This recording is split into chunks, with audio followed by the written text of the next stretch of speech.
அப்போஸ்தலனாகிய பேதுரு எழுதின பொதுவான முதலாம் நிருபம். இயேசு கிறிஸ்துவின் அப்போஸ்தலனாகிய பேதுரு பொந்து, கலாத்தியா, கப்பத்தோக்கியா, ஆசியா, பித்தினியா தேசங்களிலே சிதறியிருக்கிறவர்களில் பிதாவாகிய தேவனுடைய முன்னறிவிப்பின்படியே ஆவியானவரின் பரிசுத்தமாக்குதலினாலே கீழ்ப்படிதலுக்கும் இயேசு கிறிஸ்துவினுடைய இரத்தம் தெளிக்கப்படுதலுக்கும் தெரிந்து கொள்ளப்பட்ட பரதேசிகளுக்கு எழுதுகிறதாவது: கிருபையும் சமாதானமும் உங்களுக்கு பெருக கடவுது. நம்முடைய கர்த்தராகிய இயேசு கிறிஸ்துவின் பிதாவாகிய தேவனுக்கு ஸ்தோத்திரம் உண்டாவதாக. அவர் இயேசு கிறிஸ்து மரித்தோரிலிருந்து எழுந்ததினால அழியாததும் மாசற்றதும் வாடாததும் ஆகிய சுதந்திரத்திற்கு ஏதுவாக ஜீவனுள்ள நம்பிக்கை உண்டாகும்படி தமது மிகுந்த இரக்கத்தின்படியே நம்மை மறுபடியும் ஜெனிப்பித்தார். கடைசி காலத்தில் வெளிப்பட ஆயத்தமாக்கப்பட்டிருக்கிற ரட்சிப்புக்கு ஏதுவாக விசுவாசத்தை கொண்டு தேவனுடைய பலத்தினாலே காக்கப்பட்டிருக்கிற உங்களுக்கு அந்த சுதந்திரம் பரலோகத்தில் வைக்கப்பட்டிருக்கிறது. இதிலே நீங்கள் மிகவும் சந்தோஷப்படுகிறீர்கள். என்றாலும் துன்பப்பட வேண்டியது அவசியமானதால் இப்பொழுது கொஞ்ச காலம் பலவிதமான சோதனைகளினாலே துக்கப்படுகிறீர்கள். அழிந்து போகிற பொன் அக்னியினாலே சோதிக்கப்படும். அதை பார்க்கிலும் அதிக விலையேற பெற்றதாக இருக்கிற உங்கள் விசுவாசம் சோதிக்கப்பட்டு இயேசு கிறிஸ்து வெளிப்படும் போது உங்களுக்கு புகழ்ச்சியும் கனமும் மகிமையும் உண்டாக காணப்படும். அவரை நீங்கள் காணாமலிருந்தும் அவரிடத்தில் அன்பு கூறுகிறீர்கள். இப்பொழுது அவரை தரிசியாமலிருந்தும் அவரிடத்தில் விசுவாசம் வைத்து சொல்லி முடியாததும் மகிமையால் நிறைந்ததுமாயிருக்கிற சந்தோஷம் உள்ளவர்களாய் களி கூர்ந்து உங்கள் விசுவாசத்தின் பலனாகிய ஆத்தும ரட்சிப்பை அடைகிறீர்கள். உங்களுக்கு உண்டான கிருபையை குறித்து தீர்க்கதரிசனம் சொன்ன தீர்க்கதரிசிகள் இந்த ரட்சிப்பை குறித்து கருத்தாய் ஆராய்ந்து பரிசோதனை பண்ணினார்கள். தங்களிலுள்ள கிறிஸ்துவின் ஆவியானவர் கிறிஸ்துவுக்கு உண்டாகும் பாடுகளையும் அவைகளுக்கு பின்வரும் மகிமைகளையும் முன்னறிவித்த போது என்ன காலத்தை குறித்தார் என்பதையும் அந்த காலத்தின் விசேஷம் என்ன என்பதையும் ஆராய்ந்தார்கள். தங்கள் நிமித்தம் அல்ல, நமது நிமித்தமே இவைகளை தெரிவித்தார்கள் என்று அவர்களுக்கு வெளியாக்கப்பட்டது. பரலோகத்திலிருந்து அனுப்பப்பட்ட பரிசுத்த ஆவியினால உங்களுக்கு சுவிசேஷத்தை பிரசங்கித்தவர்களை கொண்டு இவைகள் இப்பொழுது உங்களுக்கு அறிவிக்கப்பட்டு வருகிறது. இவைகளை உற்று பார்க்க தேவதூதரும் ஆசையாயிருக்கிறார்கள். ஆகையால் நீங்கள் உங்கள் மனதின் அறையை கட்டிக்கொண்டு தெளிந்த புத்தியுள்ளவர்களாயிருந்து இயேசு கிறிஸ்து வெளிப்படும்போது உங்களுக்கு அளிக்கப்படும் கிருபையின் மேல் பூரண நம்பிக்கையுள்ளவர்களாயிருங்கள். நீங்கள் முன்னே உங்கள் அறியாமையினாலே கொண்டிருந்த இச்சைகளின்படி இனி நடவாமல் கீழ்ப்படுகிற பிள்ளைகளாயிருந்து உங்களை அழைத்தவர் பரிசுத்தராய் இருக்கிறது போல நீங்களும் உங்கள் நடக்கையில் எல்லாவற்றிலேயும் பரிசுத்தராயிருங்கள். நான் பரிசுத்தர், ஆகையால் நீங்களும் பரிசுத்தராயிருங்கள் என்று எழுதியிருக்கிறது. அன்றியும் பட்சபாதம் இல்லாமல் அவனவனுடைய கிரியைகளின்படி நியாயத்திருக்கிறவரை நீங்கள் பிதாவாக தொழுது கொண்டு வருகிறபடியால் இங்கே பரதேசிகளாய் சஞ்சரிக்கும் அளவும் பயத்துடனே நடந்து கொள்ளுங்கள். உங்கள் முன்னோர்களால் பாரம்பரியமாய் நீங்கள் அனுசரித்து வந்த வீணான நடத்தை நின்று அழிவுள்ள வஸ்துக்களாகிய வெள்ளினாலும் பொன்னினாலும் மீட்கப்படாமல் குற்றமில்லாத மாசற்ற ஆட்டுக்குட்டியாகிய கிறிஸ்துவின் விலையேற பெற்ற இரத்தத்தினால மீட்கப்பட்டீர்கள் என்று அறிந்திருக்கிறீர்களே. அவர் உலக தோற்றத்திற்கு முன்னே குறிக்கப்பட்டவராயிருந்து தமது மூலமாய் தேவன் மேல் விசுவாசமாயிருக்கிற உங்களுக்காக இந்த கடைசி காலங்களில் வெளிப்பட்டார். உங்கள் விசுவாசமும் நம்பிக்கையும் தேவன் மேல் இருக்கும்படி அவரை மரித்தோரில் இருந்து எழுப்பி அவருக்கு மகிமையை கொடுத்தார். ஆகையால் நீங்கள் மாயமற்ற சகோதர சிநேகமுள்ளவர்களாகும்படி ஆவியினாலே சத்தியத்திற்கு கீழ்ப்படிந்து உங்கள் ஆத்துமாக்களை சுத்தமாக்கி கொண்டவர்களாய் இருக்கிறபடியால் சுத்த இருதயத்தோடு ஒருவரில் ஒருவர் ஊக்கமாய் அன்பு கூறுங்கள். அழிவுள்ள வித்தினாலே அல்ல, என்றென்றைக்கும் நிற்கிறதும் ஜீவனுள்ளதுமான தேவ வசனமாகிய அழிவில்லாத வித்தினால மறுபடியும் ஜனிப்பிக்கப்பட்டிருக்கிறீர்களே. மாம்சமெல்லாம் புல்லை போலவும் மனுஷருடைய மகிமையெல்லாம் புல்லின் பூவை போலவும் இருக்கிறது. புல் உலர்ந்தது, அதன் பூவும் உதிர்ந்தது.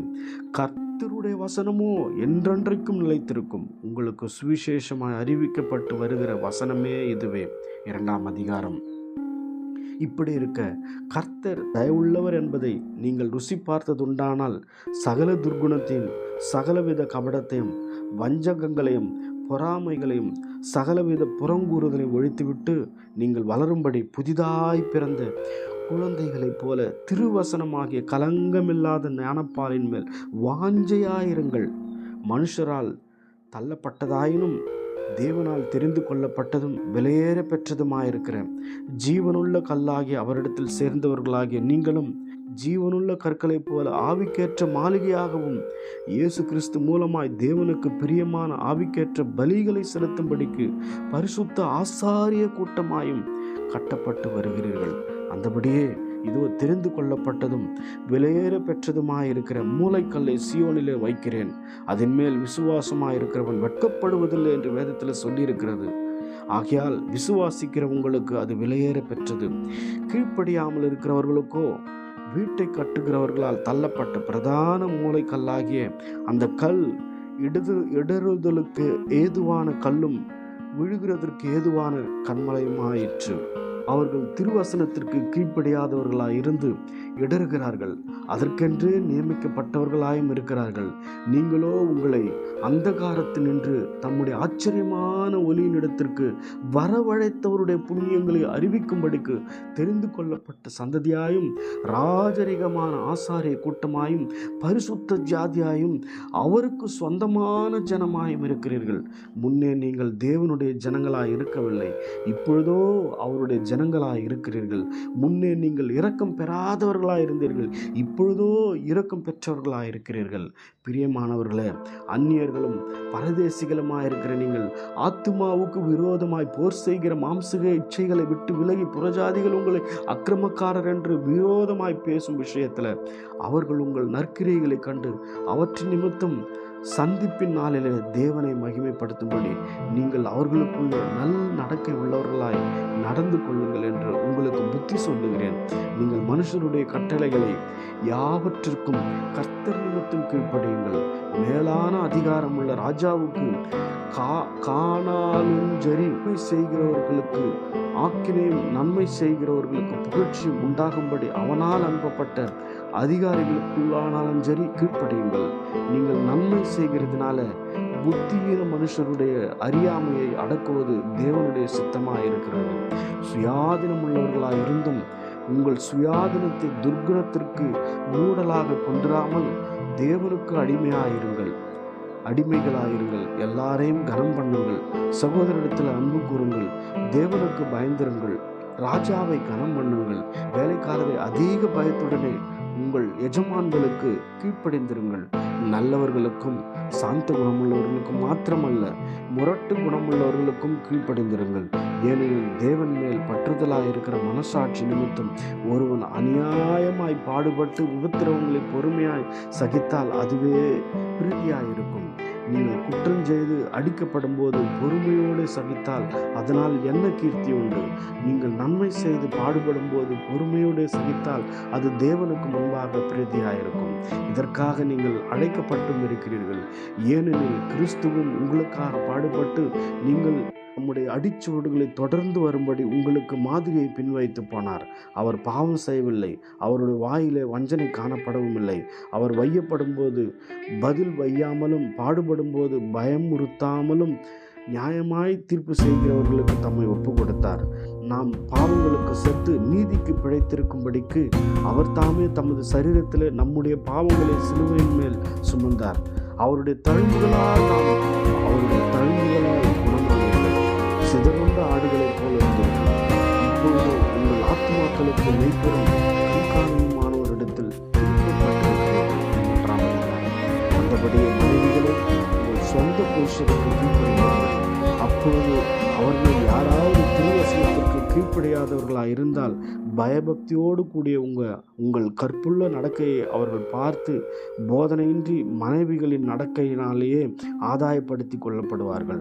மயிரை பின்னி பொன்னாபரணங்களை அணிந்து உயர்ந்த வஸ்திரங்களை உடுத்தி கொள்ளுதலாகிய புறம்பான அலங்கரிப்பு உங்களுக்கு அலங்காரமாயிராமல் அழியாத அலங்கரிப்பாயிருக்கிற சாந்தமும் அமைதலும் உள்ள ஆவியாக இதயத்திலே மறைந்திருக்கிற குணமே உங்களுக்கு அலங்காரமாக இருக்க கடவுது.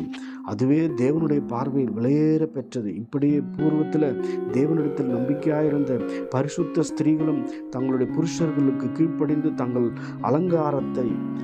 தங்களை அலங்கரித்தார்கள். அந்தபடியே சாராள் ஆபிரகாமை ஆண்டவன் என்று சொல்லி அவனுக்கு கீழ்ப்படிந்திருந்தார்கள். நீங்கள் நன்மை செய்து ஒரு ஆபத்துக்கும் பயப்படாதிருந்தீர்களானால் அவளுக்கும் பிள்ளைகளாயிருப்பீர்கள்.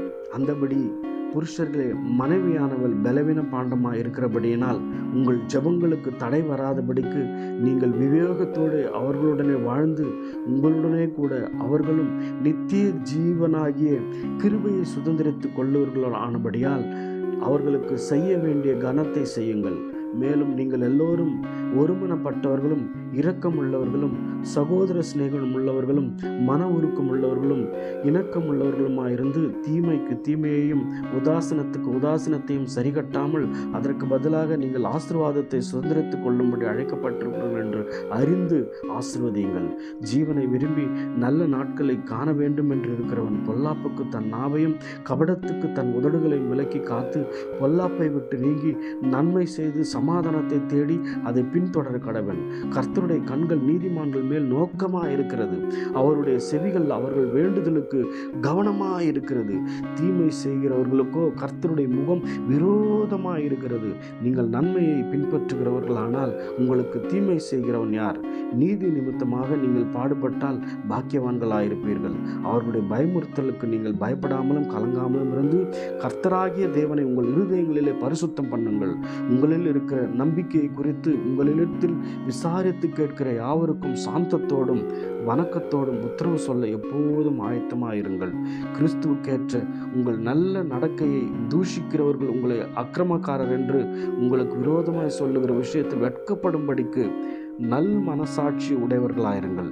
தீமை செய்து பாடு அனுபவிப்பதிலும் தேவனுக்கு சித்தமானால் நன்மை செய்து பாடு அனுபவிப்பதே மேன்மையாயிருக்கும். ஏனெனில் கிறிஸ்துவும் நம்மை தேவனிடத்தில் சேர்க்கும்படி அநீதி உள்ளவர்களுக்கு பதிலாக நீதி உள்ளவர்களாய் பாவங்கள் நிமித்தம் ஒரு தரம் பாடுபட்டார். அவர் மாம்சத்தில் கொலையுண்டு ஆவியிலே உயிர்ப்பிக்கப்பட்டார். அந்த ஆவியிலே அவர் போய் காவலில் உள்ள ஆவிகளுக்கு பிரசங்கித்தார். அந்த ஆவிகள் பூர்வத்திலே நோவா பேழை ஆயத்தம் பண்ணும் நாட்களிலே தேவன் நீடிய பொறுமையோடு காத்திருந்த போது கீழ்ப்படியாமற் போனவைகள். அந்த பேழையிலே சிலராகி 8 பேர் மாத்திரம் பிரவேசித்து ஜலத்தினாலே காக்கப்பட்டார்கள். அதற்கு ஒப்பனையான ஞானஸ்தானமானது மாம்ச அழுக்கை நீக்குதலாயிராமல் தேவனை பற்றும் நல் மனசாட்சியின் உடன்படிக்கையாய் இருந்தது. இப்பொழுது நம்மையும் இயேசு கிறிஸ்துவினுடைய உயிர்த்தெழுதலினால் ரட்சித்து அவர் பரலோகத்திற்கு போய் தேவனுடைய வலது பாரிசத்தில் இருக்கிறார். தேவ தூதர்களும் அதிகாரங்களும் வல்லமைகளும் அவருக்கு கீழ்ப்பட்டிருக்கிறது. 4ஆம் அதிகாரம். இப்படி இருக்க கிறிஸ்து நமக்காக மாம்சத்திலே பாடுபட்டபடியால் நீங்களும் அப்படிப்பட்ட சிந்தையை ஆயுதமாக தரித்து கொள்ளுங்கள். ஏனென்றால் மாம்சத்தில் பாடுபடுகிறவன் இனி மாம்சத்தில் இருக்கும் காலம் வரைக்கும் மனுஷருடைய இச்சைகளின்படி பிழைக்காமல் தேவனுடைய சித்தத்தின்படியே பிழைக்கத்தக்கதாக பாவங்களை விட்டோய்ந்திருப்பான். சென்ற வாழ்நாட்காலத்திலே நாம் புறஜாதிகளுடைய இஷ்டத்தின்படி நடந்து கொண்ட போதும் அப்பொழுது நாம் காம விகாரத்தையும் துர்ச்சைகளையும் நடப்பித்து மதுபானம் பண்ணி களியாட்டுகளை செய்து வெறி கொண்டு அருவருப்பான விக்கிராராதனை செய்து வந்தோம். அந்த துன்மார்க்க உலகிலே அவர்களோடு கூட நீங்கள் விழாமல் இருக்கிறதுனால அவர்கள் ஆச்சரியப்பட்டு உங்களை தூஷிக்கிறார்கள். உயிரோடு இருக்கிறவர்களுக்கும் மரித்தோர்களுக்கும் நியாய தீர்ப்பு கொடுக்க ஆயத்தமாக இருக்கிறவருக்கும் அவர்கள் கணக்கு ஒப்புவிப்பார்கள். இதற்காக மரித்தோரானவர்கள் மனுஷர் முன்பாக மாம்சத்திலே ஆக்கினைக்குள்ளாக்கப்பட்டிருந்தும் தேவன் முன்பாக ஆவியிலே பிழைக்கும்படியாக அவர்களுக்கும் சுவிசேஷம் அறிவிக்கப்பட்டது. எல்லாவற்றிற்கும் முடிவு சமீபமாயிற்று. ஆகையால் தெளிந்த புத்தியுள்ளவர்களாயிருந்து ஜெபம் பண்ணுவதற்கு ஜாக்கிரதை உள்ளவர்களாயிருங்கள். எல்லாவற்றிற்கும் மேலாக ஒருவரில் ஒருவர் ஊக்கமான அன்புள்ளவர்களாயிருங்கள். அன்பு திரளான பாவங்களை மூடும். முறுமுறுப்பில்லாமலும் ஒருவரை ஒருவர் உபசரியுங்கள். அவனவன் பெற்ற வரத்தின்படியே நீங்கள் தேவனுடைய பற்பல கிருபையுள்ள ஈவுகளை பகிர்ந்து கொடுக்கும் நல் உக்ரானக்காரர் போல ஒருவருக்கு ஒருவர் உதவி செய்யுங்கள். ஒருவன் போதித்தால் தேவனுடைய வாக்கியங்களின்படி போதிக்க கடவன். ஒருவன் உதவி செய்தால் தேவன் தந்தருளும் பலத்தின்படி செய்ய கடவன். எல்லாவற்றிலேயும் இயேசு கிறிஸ்து மூலமாய் தேவன் மகிமைப்படும்படியே செய்வீர்களாக. அவருக்கே மகிமையும் வல்லமையும் சதா காலங்களிலும் உண்டாயிருப்பதாக. ஆமென். பிரியமானவர்களே, உங்களை சோதிக்கும்படி உங்கள் நடுவில் பற்றி எரிகிற அக்னியை குறித்து ஏதோ புதுமை என்று திகையாமல் கிறிஸ்துவின் மகிமை வெளிப்படும் போது நீங்கள் களிகூர்ந்து மகிழும்படியாக அவருடைய பாடுகளுக்கு நீங்கள் பங்காளிகள் ஆனதால் சந்தோஷப்படுங்கள். நீங்கள் கிறிஸ்துவின் நாமத்தின் நிமித்தம் நிந்திக்கப்பட்டால் பாக்கியவான்கள். ஏனென்றால் தேவனுடைய ஆவியாகிய மகிமையுள்ள ஆவியானவர் உங்கள் மேல் தங்கியிருக்கிறார். அவர்களாலே தூஷிக்கப்படுகிறார், உங்களாலே மகிமைப்படுகிறார். ஆதலால் உங்களில் ஒருவனும் கொலைபாதகனாவது, திருடனாயாவது, பொல்லாங்கு செய்தவனாயாவது, அந்நிய காரியங்களில் தலையிட்டு கொண்டவனாயாவது பாடுபடுகிறவனாய் இருக்கக்கூடாது. ஒருவன் கிறிஸ்தவனாய் இருப்பதினால் பாடுபட்டால் வெட்கப்படாமல் இருந்து அது நிமித்தம் தேவனை மகிமைப்படுத்த கடவன். நியாயம் தீர்ப்பு தேவனுடைய வீட்டிலே துவங்கும் காலமாயிருக்கிறது. முந்தி நம்மிடத்திலே அது துவங்கினால் தேவனுடைய சுவிசேஷத்திற்கு கீழ்ப்படியாதவர்கள் முடிவு என்னவாயிருக்கும்?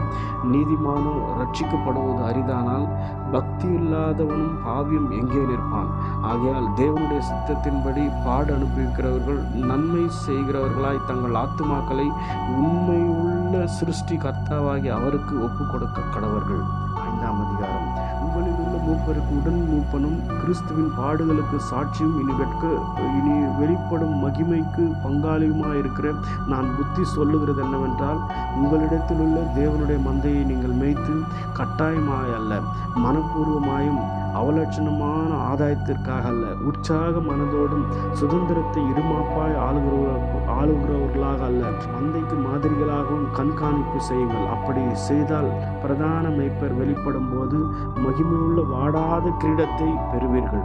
அந்தபடி இளைஞரே, மூப்பருக்கு கீழ்ப்படிங்கள். நீங்கள் எல்லோரும் ஒருவருக்கொருவர் கீழ்ப்படிந்து மனத்தாழ்மையை அணிந்து கொள்ளுங்கள். பெருமை உள்ளவர்களுக்கு தேவன் எதிர்த்து நிற்கிறார், தாழ்மை உள்ளவர்களுக்கோ தேவன் கிருபை அளிக்கிறார். ஆகையால் ஏற்ற காலத்திலே தேவன் உங்களை உயர்த்தும்படிக்கு அவருடைய பலத்த கைக்குள் அடங்கியிருங்கள். அவர் உங்களை விசாரிக்கிறவரானபடியால் உங்கள் கவலைகள் எல்லாம் அவர் மேல் வைத்து விடுங்கள். தெளிந்த புத்தி உள்ளவர்களாயிருங்கள், விழித்திருங்கள். ஏனெனில் உங்கள் எதிராளாகிய பிசாசானவன் கர்ச்சிக்கிற சிங்கம் போல் எவனை விழுங்கலாமோ என்று வகை தேடி சுற்றித் திரிகிறான். விசுவாசத்தில் உறுதியாயிருந்து அவனுக்கு எதிர்த்து நில்லுங்கள். உலகத்தில் உள்ள உங்கள் சகோதரரிடத்தில் அப்படிப்பட்ட பாடுகள் நிறைவேறி வருகிறது என்று அறிந்திருக்கிறீர்களே. கிறிஸ்து இயேசுவுக்குள் நம்மை தமது நித்திய மகிமைக்கு அழைத்தவராயிருக்கிற சகல கிருபையையும் பொருந்திய தேவன் தாமே கொஞ்ச காலம் பாடு அனுபவிக்கிற உங்களை சீர்படுத்தி ஸ்திரப்படுத்தி பலப்படுத்தி நிலைநிறுத்துவாராக. அவருக்கே மகிமையும் வல்லமையும் சதா காலங்களில் உண்டாயிருப்பதாக. ஆமென். உங்களுக்கு புத்தி சொல்லும்படிக்கும் நீங்கள் நிலை கொண்டு நிற்கிற கிருபை தேவனுடைய மெய்யான கிருபைதான் என்றும் சாட்சிடும்படிக்கும் நான் சுருக்கமாய் உங்களுக்கு எழுதி எனக்கு தோன்றுகிறபடி உண்மையுள்ள சகோதரனாகிய சில்வானுவின் கையில் கொடுத்து அனுப்பியிருக்கிறேன். உங்களுடனே கூட தெரிந்து கொள்ளப்பட்டிருக்கிற பாபிலோனில் உள்ள சபையும் என் குமாரனாகிய மார்க்கும் உங்களுக்கு வாழ்த்துதல் சொல்லுகிறார்கள். ஒருவரை ஒருவர் அன்பின் முத்தத்தோடு வாழ்த்துதல் செய்யுங்கள். கிறிஸ்து இயேசுவுக்குள்ளான உங்கள் அனைவருக்கும் சமாதானம் உண்டாவதாக. ஆமென்.